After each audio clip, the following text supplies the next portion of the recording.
Hi, my name is Roxana Boyce and I'm Java's foster for Foster Army. I wanted to talk about a little bit about care and why they are pets only for expert reptile keepers. Well, first of all, they require a very big enclosure that would minimum be 6 by 8 by 4 feet, and that's the absolute minimum. The other thing, they are not kind of a cuddly pet. They have very short patience span, so you won't be able to pick them up and hold them. Also, they require specific temperature and humidity in their enclosure. So when it comes to temperature and humidity, they require ambient temperature of 80 Fahrenheit degrees during the day. At night it can drop to 75 degrees, and their basking spots should be 90 to 95 Fahrenheit degrees. That's where the UV light can be placed so they can bask and also get the vitamin D. That is very important for them. For the humidity, they are mangrove monitors, so they live near the lakes and rivers, so they need very high humidity, about 80 and up %. So their enclosure setup, the most important part is the water feature.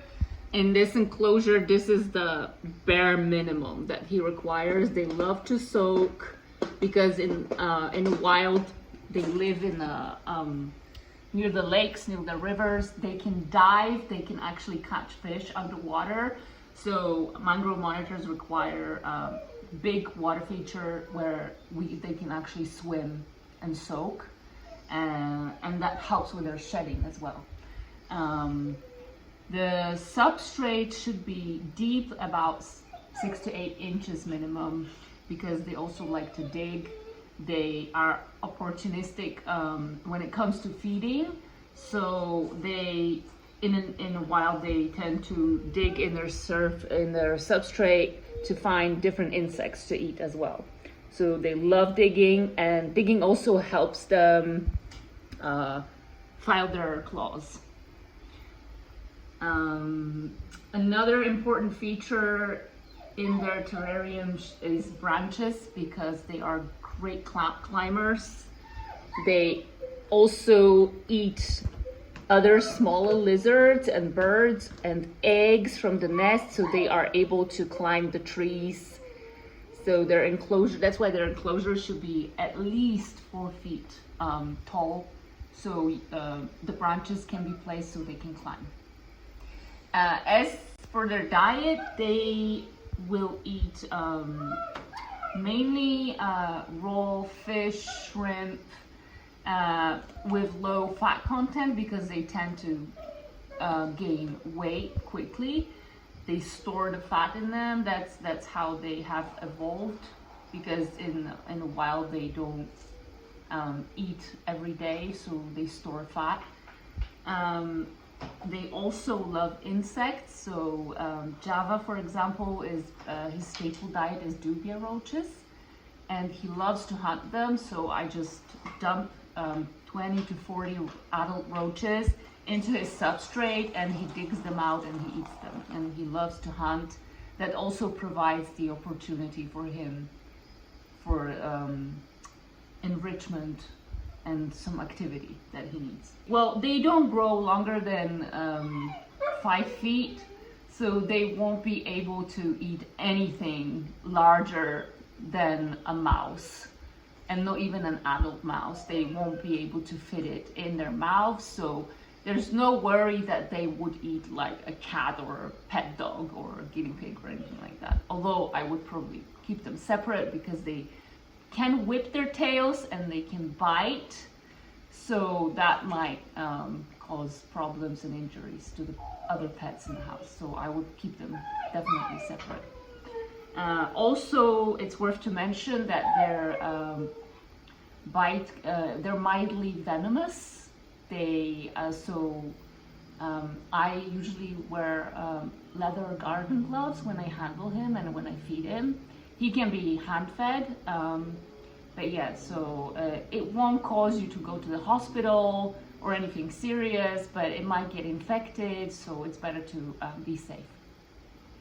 And also, Java never bit me, other than when I was hand feeding him and he accidentally can grab your finger instead of a shrimp or a piece of fish. So I advise to wear gloves, thick leather gloves. So his temperament, in general, monitors are not great cuddly pets. They won't sit on your lap, so Java's the same. He can be hand fed, as I mentioned before, but he can't be picked up just yet. I've seen it is possible to tame them. He just needs a little bit more time. So he'd rather run than attack you. But it's very important to be cautious and very careful around them. No sudden movements, can very slowly. The same goes with feeding. When you put your hand in there, even in a glove, you have to move slowly. So another important thing is the mangrove monitors are very intelligent lizards and great escape artists. So when you preparing enclosure for them, you need to remember to secure very carefully. Like I have a lock with a key, so he can't open it. He would be able to slide this door open, no problem. Even for me, it's hard, but he can. He's strong enough to slide the door open and escape. Any holes have to be secure, like the vents, because they have very powerful claws and they can scratch their way through. So just make sure everything is secure. And as I said, they are very intelligent, so he already learned so quickly how to eat from my hand, and he looks very, with very intelligent eyes. Like, he understands what we're saying around him and what we're doing. He knows when I come out of the kitchen with a bowl, he knows I'm bringing him food. And he loves to rest and just watch the area, watch the living room, what the cats do, interact with the cats sometimes.